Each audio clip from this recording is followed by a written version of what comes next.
What's up guys, and welcome back to another video. In this video I'm going to be telling you guys the latest news for Select Footy Stars 2019.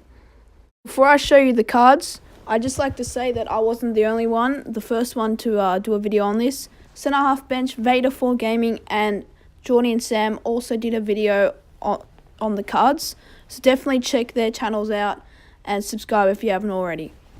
As you can see, the album this year is actually blue, whilst last year was red, and the box for the footy cards, the two players on the front are Brodie Grundy and Jack Riewoldt, and which is pretty fair since they've had pretty good seasons the year before. And instead of like a blue stripe on the bottom, they've put in a red stripe in there. These are the common cards for this year, and as you can see they're mostly white, which is actually quite different from the previous years before, since they actually had more of their team colours in the background. And in this one, it's more white than anything. Overall, they're actually not that bad, although I think they're a little bit too plain. Yet still, there is an advantage as it's easier for autographs. They've also brought back the AFLW cards from last year, and I think they're probably better, but I still think they're not that good. And I'd actually rather them have their team colours of the stripes rather than just the plain reddish, bluish colours.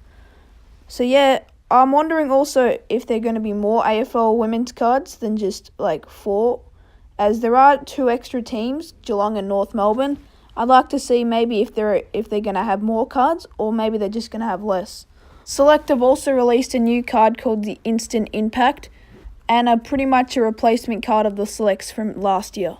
Dan Rioli on the left and Gary Ablett on the right, and on the bottom left corner I've got a bit of a clip from the Select Australia YouTube page showing the cards in hand, so check that out if you want to. We're also going to have a look at the new die cut cards, and like last year they have a weird shape, but I feel like this year's cards are better because they look more secure and more, rectangular shaped. The cards look even better in real life, as you can see from the bottom left, as they're much more glossy and shiny.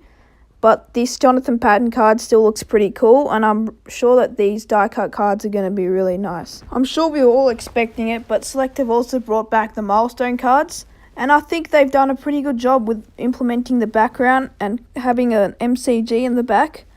Hopefully this year's milestone cards will include 300 gamers and 350 gamers, as I feel it would be more exciting when collecting, and it'll make it feel more rare. We've also brought back the Starbursts, and in my opinion they've been the best Starbursts so far.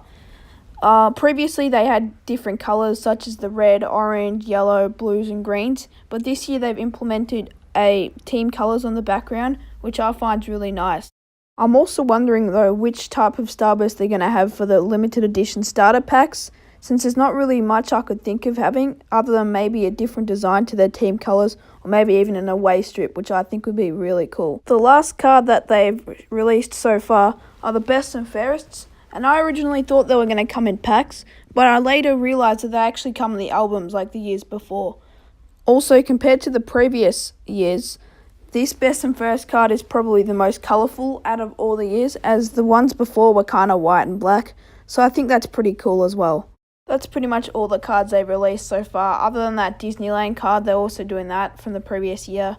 But they still haven't really released the A-graders, Brand That Predictors, which I'm pretty sure they're having. And I'm not sure if they're going to have another box card like the Black Starburst or the Black Platinum Stand-Ups. Maybe they will, but I'm not too sure. So thanks for watching, guys. Remember to like, comment and subscribe. Comment below which cards were your favourite. Also, remember to subscribe to Centre Half Bench, Jordy and Sam, Vader 4 Gaming, and Select Australia, as that's kind of where I got a few cards from. And also, the others made a video on this already, so I want to give credit to them as well. I also like to say that I was a bit busy before, so that's why I haven't uploaded a lot. But yeah, I'm hopefully going to get back to uploading, especially when footy card season starts. So bye.